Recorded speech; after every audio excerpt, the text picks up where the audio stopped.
Screen visible?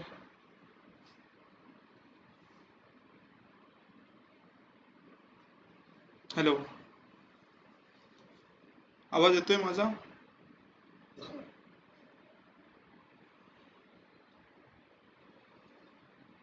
Please confirm. Indrajit, Nikhil, Rakesh.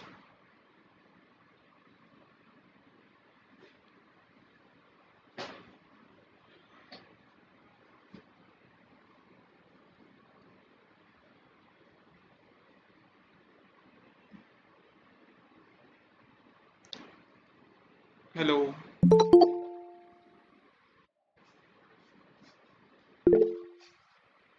Okay, yes.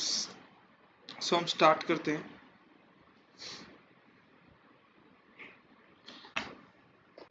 सो अभी आज का जो अपना एसएवी का डेमो लेक्चर है, इसमें हम क्या सीखने वाले एग्जैक्टली. तो जैसे एसएपी होता क्या है, एसएपी का बैकग्राउंड हिस्ट्री क्या है, क्यों हम एसएपी करें. अदर देन ईआरपी मार्केट में इतने सारे सॉफ्टवेयर है, तो हमें एसएपी क्यों करना है, क्या है इस एसएपी में. देन सिलेबस क्या होता है, सिलेबस का ड्यूरेशन क्या है. देन एक्स्ट्रा एक्टिविटी हम क्या करने वाले हैं. तो इसे अपना पूरा ये जो पॉइंट्स है में ये पॉइंट्स हमें डिस्कस करना है. ठीक है. तो एसएपी के पहले अभी आपका education background BCom, MCom, MBA, commerce graduate आप हो गए, राइट. देन किसी को एक्सपीरियंस भी होगा 1-2 ईयर, 3 ईयर, 5 ईयर का, जो भी है. कॉमर्स या अकाउंटिंग सेक्टर में ही आपका एक्सपीरियंस होगा. एग्जैक्टली. तो इसमें अभी हमें एसएपी में क्या सीखना है इसे, जो कि आपके रिलेटेड, मतलब आपका एजुकेशन बैकग्राउंड इस एसएपी फीको से मैच होता है. तो इसे क्या है, तो आपने जैसे बीकॉम, एमकॉम, एमबीए, ये जो आपके कोर्सेस या ग्रेजुएशन पोस्ट ग्रेजुएशन हुआ है, तो इसमें आपने अकाउंटिंग सब्जेक्ट सीखा है. तो अकाउंटिंग सब्जेक्ट में सीखते टाइम आपने जो भी प्रॉब्लम सॉल्व किए एग्जाम में, तो जैसे बैलेंस शीट टैली की होगी या प्रॉफिट एंड लॉस टैली किया होगा, तो ये सब आपने किया है. जैसे डेप्रिसिएशन के दो इम्पैक्ट दिए, एक बैलेंस शीट से माइनस किया है और पीएनएल में डेबिट किया है, या और कुछ आपने एक्सपेंसेस की एंट्रीज की होगी, या एसेट परचेस की तो आपकी एंट्रीज हुई होगी. तो ये जो एंट्रीज की है ये आपने पेपर वर्क किया है.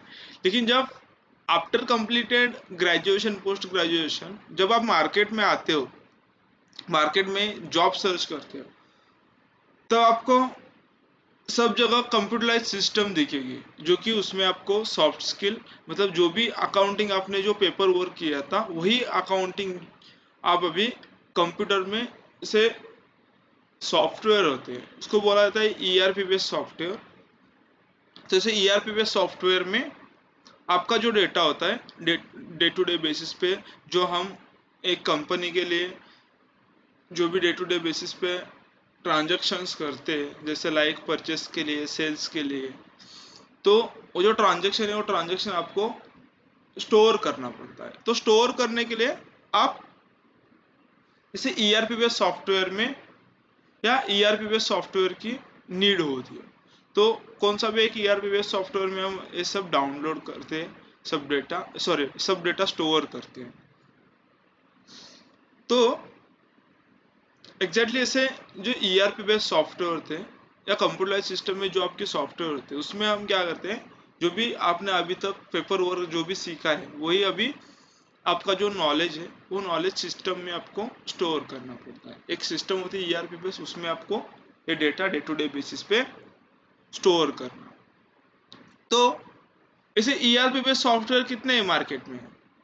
तो जैसे टैली आपने सुना होगा, क्विक बुक सुना होगा, जोहो बुक सुना होगा, ओरेकल सुना होगा, क्विक बुक सुना होगा, ओन सॉफ्टवेयर होते हैं बहुत सारे कंपनी के, या SAP आल्सो सुना होगा आपने। तो ये सब आपके क्या है कि एक ERP बेस्ड सॉफ्टवेयर है। तो इसमें हम data day to day basis पे जो भी कंपनी का डेटा होता है, ऑल कंपनी का, वो सब हम इसमें सेव करते हैं। तो इसे सेव करने के लिए या ये सब करने के लिए जब आपका बीकॉम होता है, तो बीकॉम होने के बाद या पोस्ट ग्रेजुएशन होने के बाद आपको सॉफ्ट स्किल भी मैंडेटरी होते हैं, जो कि आपको सीखना पड़ता है मार्केट में जॉब सर्च करना है। तो एज अ फ्रेशर आपके पास होता है कि टैली का नॉलेज होना चाहिए, एक्सेल का नॉलेज होना चाहिए, कंप्यूटर आना चाहिए, मतलब ऐसे आपके छोटे छोटे सॉफ्ट स्किल जो होते हैं वो आपके पास होना चाहिए। ऐसे कोर्सेज आपको करने पड़ते हैं। तो ऐसे SAP भी एक है उसमें ही। तो ये सब और आपके पास नॉलेज होगा तभी आपको उसके ऊपर इंटरव्यू लिया जाता है, और आप कहाँ पे भी कौन से भी एक कंपनी में आपकी हायरिंग होती है। तो ऐसे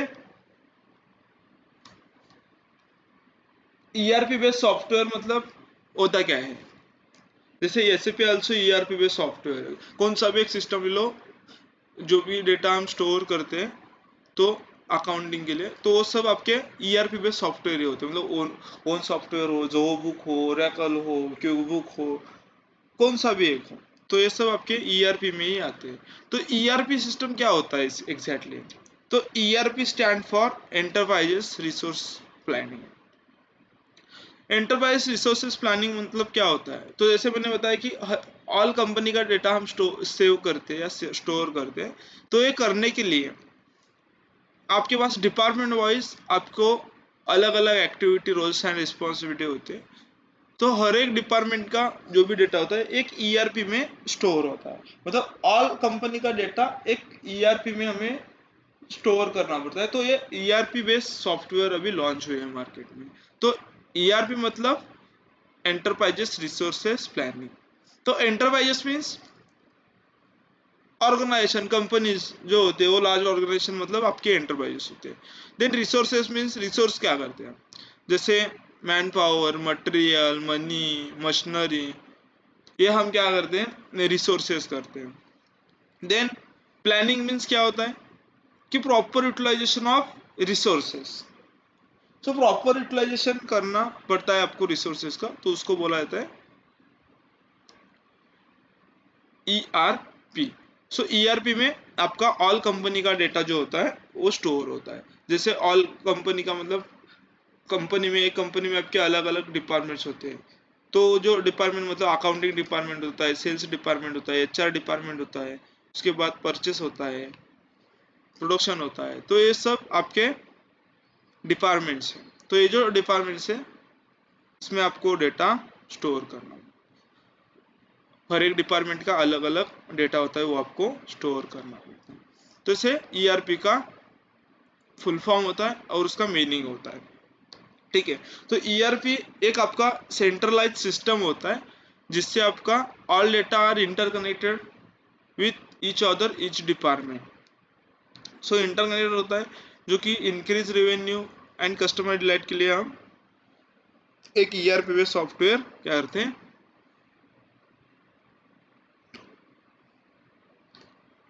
यूज करते हैं। तो ऐसे मल्टीपल आपके ERP बेस्ड सॉफ्टवेयर है, जैसे मैंने बताया अभी ओरेकल होता है, जो बुक है वो, क्यूब बुक है। तो इतने सारे मार्केट में आपके ERP बेस्ड सॉफ्टवेयर है। तो हम SAP ही क्यों करें, क्या है ऐसा SAP में? तो ऐसे आपके पास कुछ ना कुछ रीजन होगा जिससे आपने यहाँ पे SAP की इंक्वायरी की या रिलायबल में आपको ज्वाइन करना है। तो ऐसे आपके कलीग ने आपको बताया होगा कि SAP करो, उसके ऊपर ओपनिंग्स होती है, या आपने भी कहाँ पे भी जब आप जॉब सर्च करते टाइम आपने सुना होगा कि SAP का नॉलेज होना मैंडेटरी, ऐसा कहाँ पे JD में लिखा हुआ है, या आपके रिलेटिव ने आपको बताया, या आपको नॉलेज गेन करना है उसकी वजह से आप करना चाहते हो, या आपका ड्रीम जॉब हासिल करना है आपको, जो कि लार्ज मिड कैप कंपनी में एसएपी यूज होता है, तो उसमें आप मुझे जॉब चाहिए, तो उसके लिए आपको जेडी में लिखा होता है कि एसएपी का सॉफ्ट स्किल होना जरूरी है, तो इसके वजह से हम एसएपी कर रहे हैं। तो ऐसे कुछ इसमें से ही कौन सा ना कौन सा एक आपका रीजन होगा जिससे आपने इंस्टीट्यूट को जॉब करने के लिए, सॉरी, इंस्टीट्यूट को कोर्स करने के लिए आपने इंक्वायरी की है एसएपी फिको की, उसके वजह से आपने आज डेमो लेक्चर ज्वाइन किया है। तो इसे आपके रीजन होंगे, ठीक है। तो कौन सा भी सॉफ्टवेयर का आपको कोर्स करना है तो वो सब आपके ईआरपी बेसिस सॉफ्टवेयर, तो जो ईआरपी का ईआरपी क्या होता है ये आपने अभी उसकी हिस्ट्री देखी। तो अभी SAP also ERP based software है, तो एसएपी में हमें एसएपी का हिस्ट्री क्या है, एसएपी कब स्टार्ट हुआ, इस सब हमें देखना है। तो जैसे एसएपी मतलब क्या है, SAP stand for System Application and Product in Data Processing। क्या है?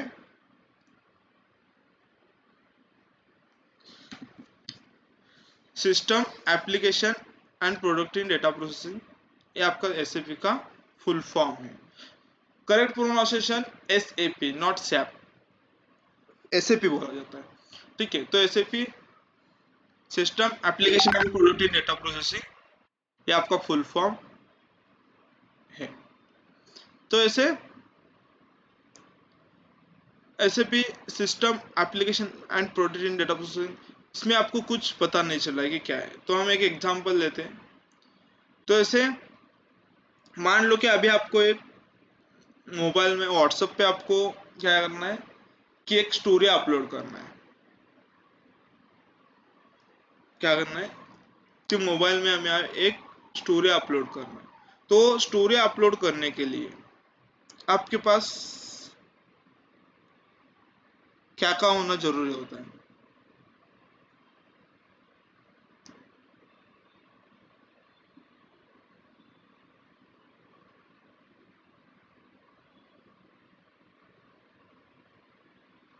कोई बता सकता है? अभी आपको स्टोरी व्हाट्सएप पे अपलोड करनी है, तो उसके लिए बेसिक चीजें आपके पास क्या होना जरूरी है, क्या इंपॉर्टेंट है, कोई बता सकता है?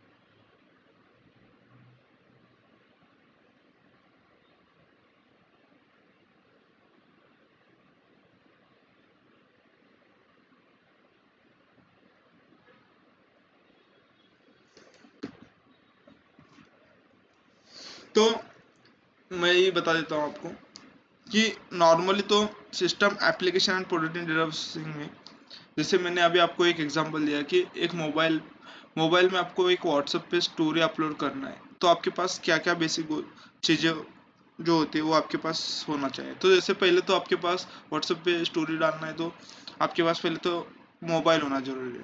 तो मोबाइल होगा तभी आप क्या कर सकते हो, उसमें व्हाट्सएप लॉगिन करके आप कर सकते हो। तो पहले मोबाइल होना जरूरी है, देन उसी मोबाइल में आपको व्हाट्सएप जैसा एप्लीकेशन इंस्टॉल होना चाहिए उसी मोबाइल में, तो उसका लॉगिन करोगे तब भी आपका उसमें आप स्टोरी अपलोड कर सकते हो। तो एप्लीकेशन होना जरूरी है आपका। देन एप्लीकेशन होने के बाद प्रोडक्ट इन डेटा प्रोसेसिंग, मतलब जैसे कि जो आपको स्टोरी अपलोड करना है व्हाट्सएप में, वो स्टोरी आपकी गैलरी में होनी चाहिए और वहाँ से, या आप अभी क्लिक करके कैमरा में आप वहाँ से डायरेक्टली स्टोरी अपलोड कर सकते हो। तो इससे आपका मोबाइल मतलब होता है कि आपका सिस्टम, देन एप्लीकेशन मतलब व्हाट्सएप पे एप्लीकेशन हो गया, then product in data processing मतलब आपका जो व्हाट्सएप के ऑप्शंस हैं, जैसे हम वहाँ पे स्टोरी अपलोड कर सकते हैं, या कॉलिंग कर सकते हैं, या वीडियो कॉल कर सकते हैं, या चैटिंग कर सकते हैं, डीपी चेंज कर सकते हैं, जो भी आपके ऑप्शन होते हैं व्हाट्सएप के, तो आप सब यूज करके आप डेटा प्रोसेसिंग कर सकते हैं। जैसे प्रोफेशनल वे में सिस्टम यानी कि एसएपी एक system ERP base. Then application means आपका एसएपी में जो आपका लेटेस्ट वर्जन आप सीखने वाले हो, ये है एसएपी S4 हाना। तो S4 हाना हाना ये आपका एप्लीकेशन है। Then product in data processing, जो आपका डे टू डे बेसिस पे जो आपके क्या होते हैं,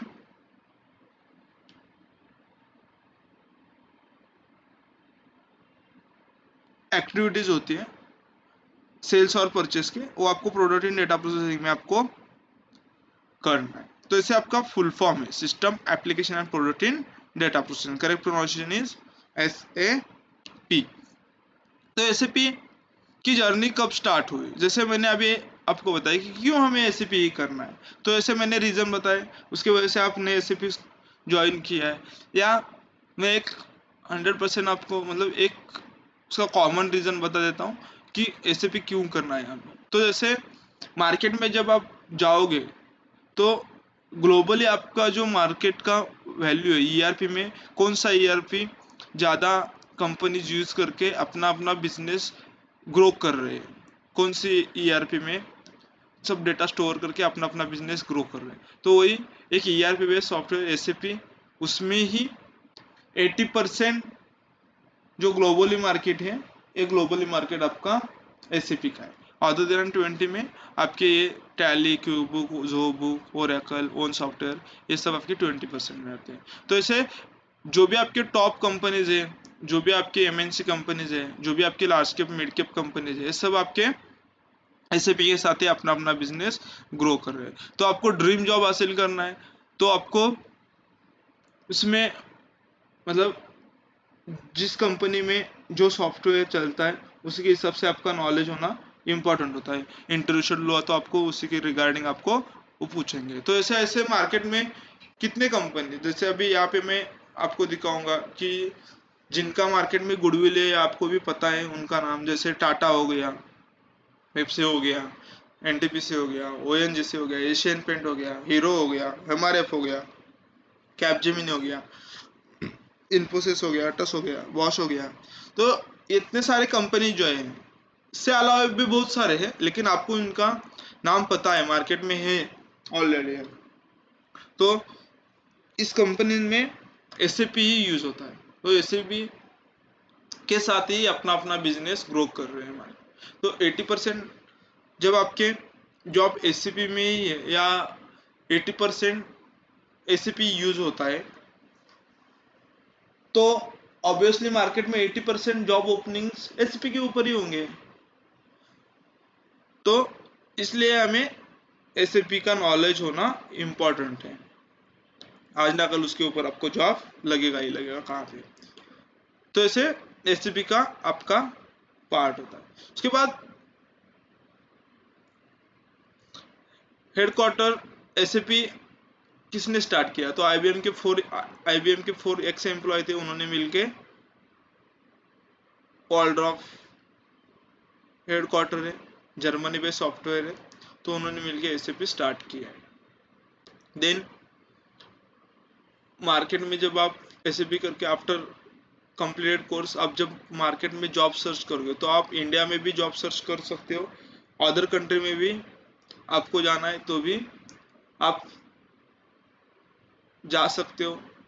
तो 200+ कंट्रीज में एसएपी यूज किया जाता है, तो आपको ग्लोबली कहाँ पे भी आप जॉब कर सकते हो। तो इससे आपका क्या होता है कि एसएपी करने के बाद, एसएपी कोर्स करने के बाद आपका जॉब अपॉर्चुनिटी यहाँ पे भी आप कर सकते हो, अदर कंट्रीज में भी आप कर सकते हो। तो ऐसे आपकी एसएपी में 1972 से एसएपी की जर्नी स्टार्ट हुई। जैसे वहाँ पे जब आप स्टार्ट हुई तब R1 था, उसके बाद R2 R3, मतलब ये वर्जन थे। जैसे हम 2G 3G 4G 5G पे आए, वैसे यहाँ पे भी जैसे मार्केट की रिक्वायरमेंट है उसी के हिसाब से उन्होंने खुद को क्या किया है, इम्प्लीमेंट किया है। इस मार्केट की जैसी रिक्वायरमेंट होती है उसी के हिसाब से उन्होंने खुद को इम्प्लीमेंट करके मार्केट में नए नए वर्जन लॉन्च किया है, ना कि नोकिया जैसे उन्होंने स्टैंड लिए। तो उसकी वजह से मार्केट में अभी तक एसएपी का वैल्यू है, या उसका कॉम्पिटिटर अभी भी मार्केट में नहीं है। तो इसकी वजह से, तो इसे जो अभी हम लेटेस्ट वर्जन सीखने वाले हैं वो है S4 हाना। तो इसमें और लास्ट वर्जन में बेसिकली क्या चेंजेस है जो कि आपको पता होना नॉर्मली जरूरी है। जो स्क्रीन में चेंजेस है, जो भी डे टू डे बेसिस पे हम जैसे कोर्स ज्वाइन करेंगे या कोर्स अपना रेगुलर बेसिस पे होगा, तब आपको जो ऐसे भी फिको में एफआई के लिए जो भी आपके चेंजेस हुए वो हम तो डिस्कस करने वाले, लेकिन अभी नॉर्मली आपको पता होना जरूरी है इसे एस4 हाना। और इसमें क्या है, तो जैसे हाना इज अ डेटाबेस सॉफ्टवेयर बोला जाता है। हाना एक जर्मन वर्ड है, उसका मीनिंग होता है एंजॉय वर्क, ठीक है। तो हाना इज अ क्लाउड बेस बोला जाता है, क्लाउड बेस्ड डेटाबेस टेक्नोलॉजी है। मतलब क्या है, जैसे लास्ट वर्जन जो था वो एसएपी एप्लीकेशन हम यूज करते हैं, लेकिन उसका जो डेटा था वो बैकएंड में आपका थर्ड पार्टी कंपनी के पास एसक्यूएल ओरेकल इनके पास आपका डेटा स्टोर होता था। लेकिन अभी हाना इज अ डेटाबेस सॉफ्टवेयर जो कि उन्होंने खुद का जो भी डेटा है वो इन हाउस किया है। तो हाना में ही अभी वो डेटा स्टोर होगा, तो उन्होंने खुद का सर्वर लिया है अभी। तो ऐसे आपका S4 हाना ये आपका क्लाउड बेस डेटाबेस टेक्नोलॉजी उन्होंने मेनली स्टार्ट किया। उसके बाद analysis, easy to handle easy to understand के लिए एसएपी टॉप में है। देन ह्यूज डेटा आप डाउनलोड कर सकते हो विद इन सेकंड में, कौन सा भी डेटा। तो इसे रिपोर्ट आपके स्टैंडर्ड रिपोर्ट होते हैं वो आप डाउनलोड करके आपका डेटा एक्यूरेसी लेवल आपके 100% होती है उसमें। तो इसे आपके डेटा की क्वालिटी है या एसएपी की क्वालिटी है। तो ये सब आपको पता होना इम्पोर्टेंट है। बाकी तो हम डे टू डे बेसिस पे जो आपके स्क्रीन पे चेंजेस हुए हैं वो तो मैं डे टू डे बेसिस पे आपको कवर करूंगा कि कैसे हुआ है क्या हुआ है। तो ऐसे आपका क्या है कि एसएपी का नॉर्मली जो हम लेटेस्ट वर्जन सीखने वाले हैं हाना में, तो हाना और लास्ट वर्जन में कंपैरिजन किया तो आपका ये डिफरेंस है, ठीक है। तो इसे आपका पार्ट, उसके बाद जैसे मैंने बताया कि ग्लोबली आपका इस्टेब्लिश हुआ है 1972 को, देन एसएपी इंडिया में 1996 को आया, ठीक है। देन यहाँ पे इस्टेब्लिश हुआ, देन यहाँ पे overall market 80% market ERP SAP का ही है। देन अभी जब आप एसएपी का कोर्स करते हो कौन से भी एक इंस्टीट्यूट में, जैसे आपने अभी रिलायबल ज्वाइन किया, तो एजुकेशन या ट्रेनिंग प्रोवाइड करते हैं, तब आप कौन सा बैकग्राउंड होना चाहिए, कैसे होता है वो सब।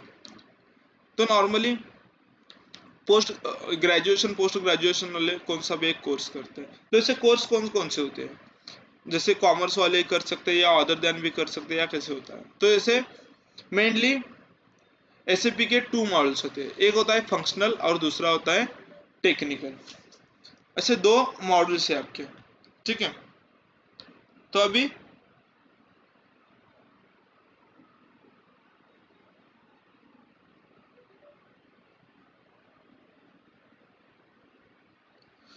मेनली फंक्शनल और टेक्निकल ये दो जो आपके मॉडल है। उसमें अभी टेक्निकल मतलब क्या होता है और फंक्शनल मतलब, टेक्निकल मतलब जो जिनका बैकग्राउंड टेक्निकल का है, मतलब बीएससी कंप्यूटर या कोडिंग लैंग्वेज जो है वो सब आपका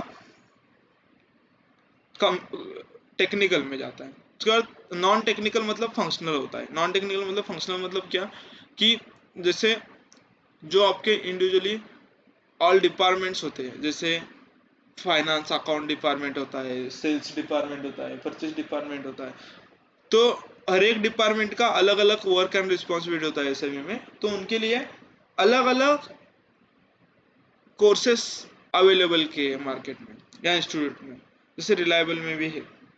जैसे ऑल डिपार्टमेंट का अलग अलग आपका कोर्सेस है, जैसे मार्केट में अभी फिको है, फिको फॉर अकाउंटिंग के लिए फिको होता है, एसडी के लिए मतलब सेल्स एंड डिस्ट्रीब्यूशन जिनका एमबीए मार्केटिंग हुआ है या मार्केटिंग में जिनका एक्सपीरियंस है, सेल्स में एक्सपीरियंस है, तो एसडी कर सकते हैं।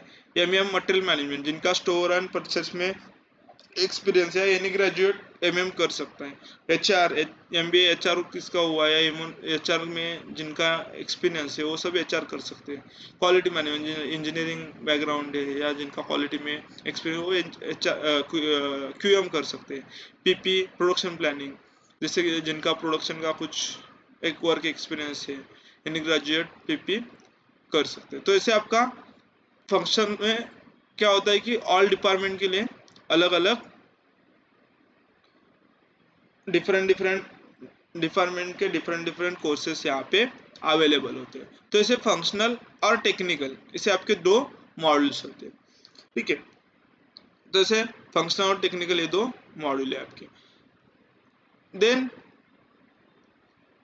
अभी हमें अपने रिलेटेड कौन सा है, फिको है, तो फिको रिलेटेड हमें अभी देखना है कि क्या होता है एग्जैक्टली। तो ऐसे भी फिको एफआई एंड सीओ का फुल फॉर्म है, a financial accounting and controlling. इसे आपका एफआई सीओ का कोर्स है।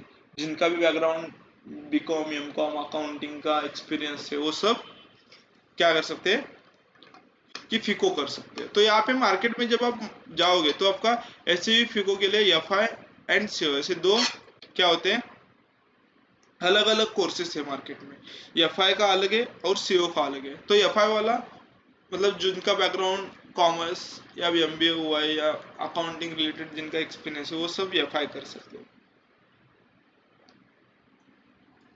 और कंट्रोलिंग सीओ कौन कर सकता है, जिनका कॉस्टिंग रिलेटेड एक्सपीरियंस है, जिनका सीएमई आईसीडब्ल्यू एक कोर्स हुए, तो वो सब कॉस्टिंग रिलेटेड कोर्स जो होता है वो कर सकते हैं। तो कॉस्टिंग का अलग होता है और एफआई का अलग होता है। तो एफआई सीओ ये आपके दो अलग अलग मॉडल्स होते हैं। तो इसमें हमें एफआई का ओवरऑल एक्टिविटी सीखना है और सीओ का जो पार्ट सीखने वाले हैं वो सीओ का पार्ट जो कि रियल टाइम में जब आप एफआई के लिए काम करते हो कहाँ पे भी, तो सीओ का थोड़ा बहुत नॉलेज होना आपको इम्पोर्टेंट होता है। तो इसे एफआई सीओ में हमें सीखने वाले हैं। तो इसे एफआई सीओ का पार्ट हमें सीखना है। ठीक है, देन आफ्टर कंप्लीटेड फिको आप जब मार्केट में जॉब अप्लाई करने के लिए जाओगे तो आपके पास एज अ एंड यूजर और एज अ कंसल्टेंट इसे दो क्या होते हैं आपके पास पोजीशन होते हैं। तो इसे एज अ एंड यूजर और एज अ कंसल्टेंट जब आप मार्केट में जॉब सर्च करने के लिए जाओगे तो पोजीशन आपके दो हैं, एज अ एंड यूजर भी है और एज अ कंसल्टेंट भी है। तो एज अ एंड यूजर और एज अ कंसल्टेंट में आपके डिफरेंट डिफरेंट डिस्क्रिप्शन क्या है, जॉब डिस्क्रिप्शन जेडी क्या है। तो इसे एज ए एंड यूजर मतलब जो रियल टाइम डेटा जो कि एक ही कंपनी में सेल्स परचेस की जो भी एंट्रीज करते हैं उनको बोला जाता है कि एज ए एंड यूजर। और एज अ कंसल्टेंट मतलब इम्प्लीमेंटेशन प्रोजेक्ट वन टाइम में जो भी होते हैं वो एज अ कंसल्टेंट आपके पार्ट होते हैं।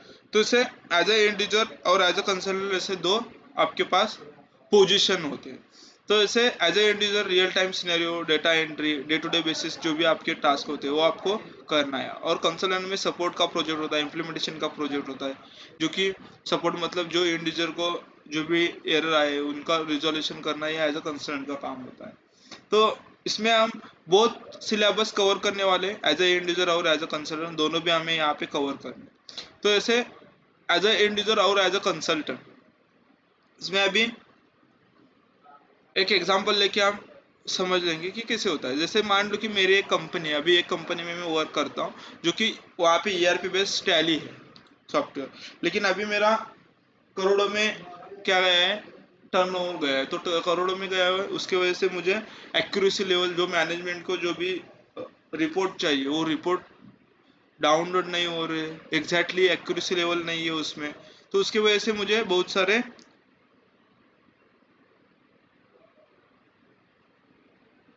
एरर आते हैं, फेस करने पड़ते हैं। चैलेंजेस फेस करने पड़ते हैं। तो मैंने जो भी मेरे क्यूरी है, जो भी मेरे पॉइंट है, वो मैंने एस्केलेट किया मैनेजमेंट को कि आपको जो डेटा चाहिए वो तो मैं नहीं दे सकता हूँ क्योंकि यहाँ पे ऐसा है ऐसा है। तो ये सब चीज़ें मैनेजमेंट को मैंने बताया। देन मैनेजमेंट ने डिसीजन लिया कि जो मार्केट में अभी टॉप में जो भी कौन सा भी ईआरपी बेस्ड सॉफ्टवेयर है उससे हम अपना बिजनेस ग्रो करेंगे उसी सॉफ्टवेयर के साथ। तो ऐसे मार्केट में मैंने सर्च करने के बाद या मैनेजमेंट ने मुझे डिसीजन दिया कि एसएपी के साथ ही हम अपना बिजनेस अभी ग्रो करेंगे।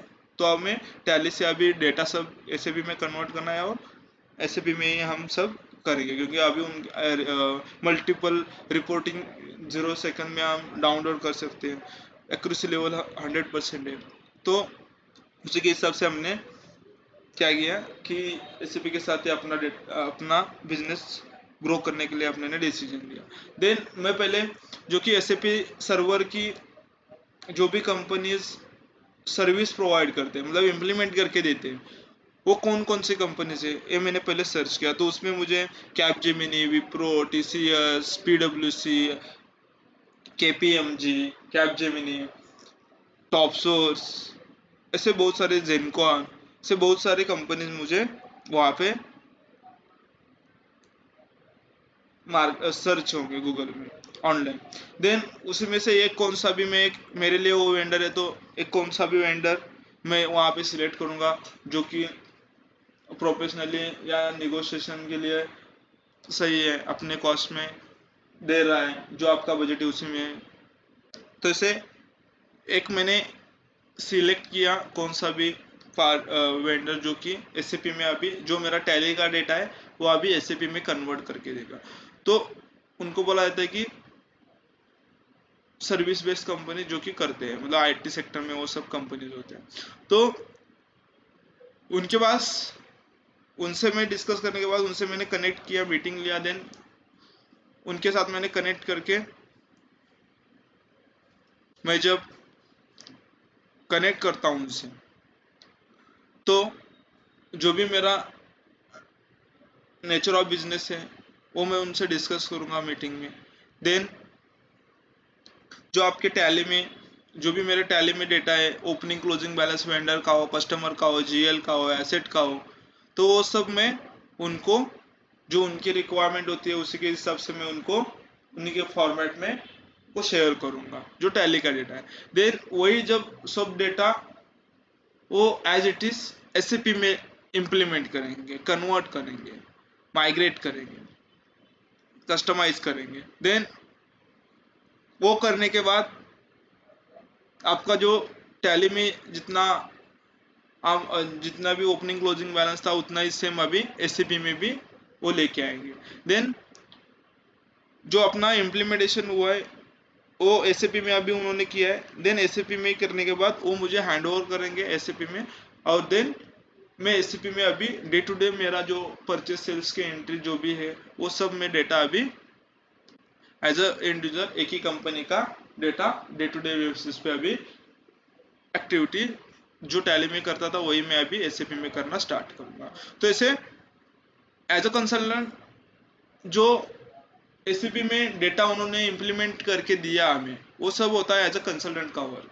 देन वो देने के बाद जो डे टू डे बेसिस पे एक्टिविटीज करनी पड़ती है, जैसे मेरा टैली का डेटा भी मैं एसएपी में करता हूँ, तो ये एज अ एंड यूजर का वर्क होता है जो कि हमें करना पड़ता है। तो एज अ एंड यूजर और एज अ कंसल्टेंट ऐसे दो पोजीशन आपके यहाँ पे ओपन होती है, ठीक है।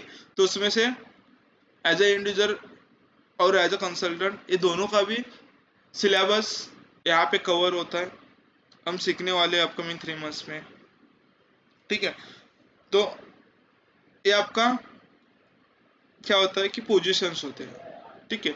देन अपना सिलेबस क्या होगा, क्या होता है, तो ऐसे एफआई मॉड्यूल और सीओ मॉड्यूल ये ऐसे दो आपके सिलेबस में, जैसे मैंने बताया कि सीओ का अभी एफआई का तो हम 100% सीखेंगे और सीओ का जो एफआई में जब आप वर्किंग के लिए जाओगे तो आपका सीओ का जो पार्ट होता है वो आपके पास नॉलेज होना इम्पोर्टेंट होता है। उतना ही हम टॉपिक्स यहाँ पे बेसिक टॉपिक्स हमें कवर करना है, ठीक है। तो एफआई मॉडल में एंटरप्राइज स्ट्रक्चर, यहाँ पे 2-3 पॉइंट नहीं लिखे जो कि मेन टॉपिक से उसके सब टॉपिक अलग अलग है। तो ऐसे मेन टॉपिक मतलब एंटरप्राइज स्ट्रक्चर, एंटरप्राइज स्ट्रक्चर मतलब कंपनी कैसे क्रिएट करते हैं, या फाइनेंशियल ईयर कैसे करते हैं, या जीएल क्रिएशन कैसे करते हैं। तो ऐसे सब जो होता है वो आपका यहाँ पे एंटरप्राइज स्ट्रक्चर में हमें करना पड़ता है। देन जनरल लेजर अकाउंटिंग, तो जनरल लेजर अकाउंटिंग में हमें चार्ट ऑफ अकाउंट क्रिएट करना है, मतलब चार्ट ऑफ अकाउंट को ही जनरल लेजर अकाउंटिंग बोलते हैं, या आर2 और प्रोसेस रिकॉर्ड रिपोर्ट जिनको बोलते हैं वो हमें यहाँ पे करना पड़ता है। देन आर2 और प्रोसेस या जनरल लेजर अकाउंटिंग में हम GL to GL entries post करेंगे, प्रोविजन प्रीपेड क्या होता है, जीएल क्रिएशन करेंगे, उनके लिए ग्रुप असाइन करेंगे। तो ये सब टॉपिक्स सबके अलग अलग 6-7 टॉपिक्स होते हैं जीएल में, वो हम कवर करेंगे। देन अकाउंट्स पेएबल मतलब P2P साइकिल होते हैं, प्रोक्योर टू पे, तो वो भी हमें करना है। अकाउंट्स पेएबल में P2P साइकिल में वेंडर मास्टर डेटा या बिजनेस पार्टनर मास्टर डेटा या हमें करना है, या P2P साइकिल में प्रोक्योर टू पे जो बोला जाता है, जैसे कि एक मटेरियल प्रोक्योर करने से पेमेंट करने तक जो भी आपकी प्रोसेस होती है वो आपको अकाउंट्स पेएबल में कवर करना है। देन अकाउंट रिसीवेबल मतलब O2C cycle, order to cash होता है, जो कि जैसे हम P2P मतलब अकाउंट्स पेएबल जैसे परचेस रिलेटेड होता है, वैसे सेल्स रिलेटेड अकाउंट रिसीवेबल होता है जो कि ऑर्डर टू कैश बोला जाता है, जिससे हमें मटेरियल सेल करने से उसका पेमेंट आने तक जो भी आपके एक्टिविटीज होते हैं वो आपको यहाँ पे कवर करने पड़ते हैं। तो ये आपके मेन टॉपिक है, उसके 7-8 लेक्चर्स, 10-12 लेक्चर्स जैसे आपको वॉल्यूम होगा उसके हिसाब से आपको यहाँ पे कवर किया जाएगा। देन टैक्सेशन एक होता है जो कि टैक्सेशन में input GST, output GST, TDS, ये सब हम कवर करने वाले हैं। Then asset accounting, bank accounting मतलब एसेट किसको बोला जाता है, या एसेट में कैसे आपका वर्क एक्टिविटीज होती है, वो सब हमें एसेट अकाउंटिंग बैंक अकाउंट में हमें सीखना है। उसके बाद स्पेशल पर्पस लेजर,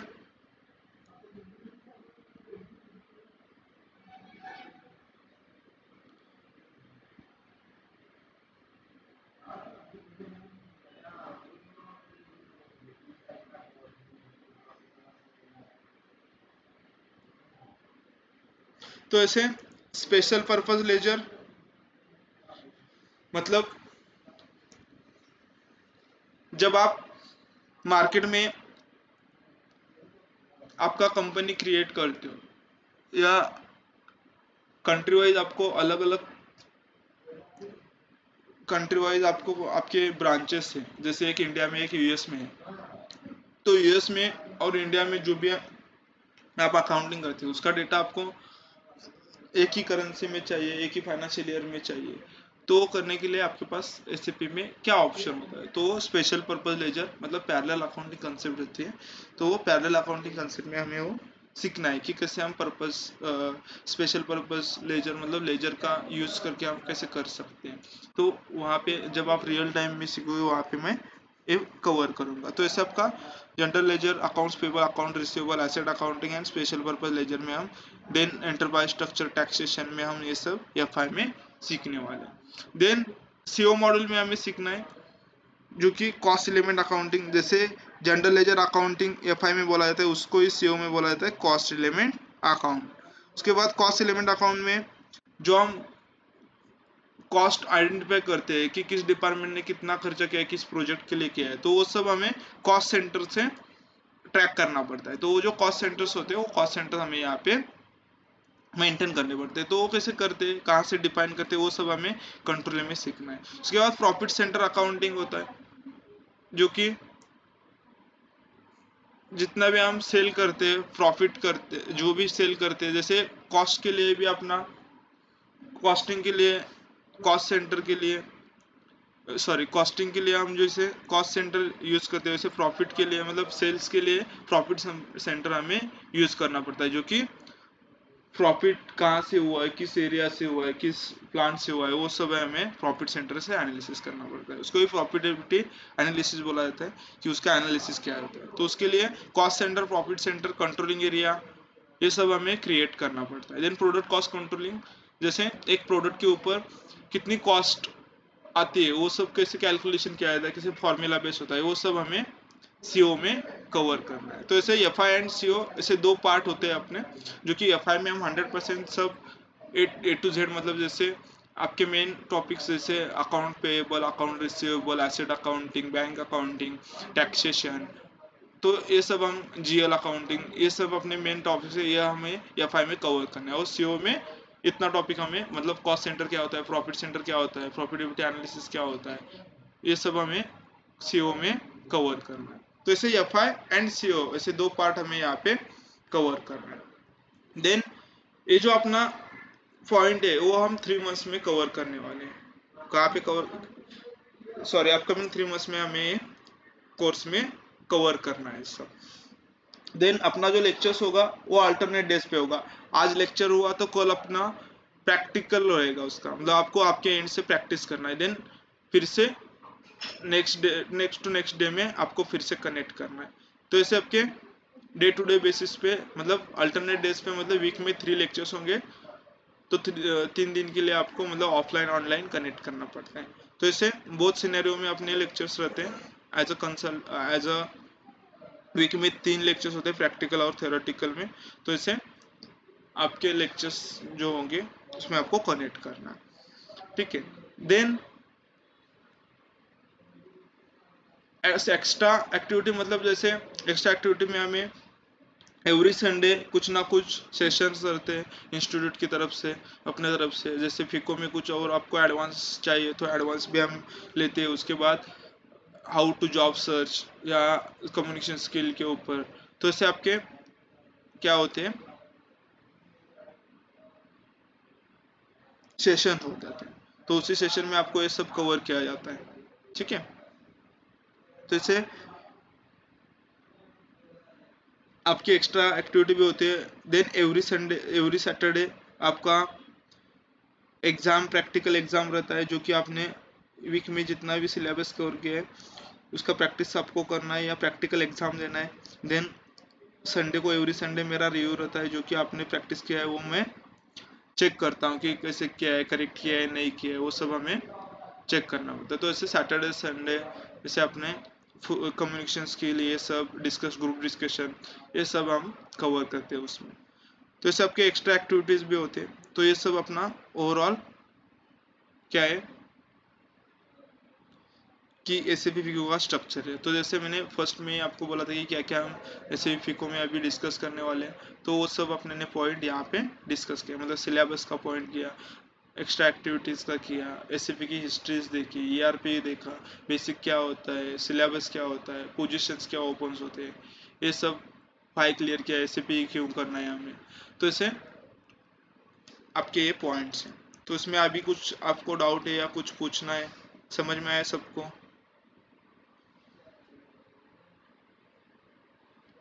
यस और नो? कुछ डाउट है तो पूछ सकते हो।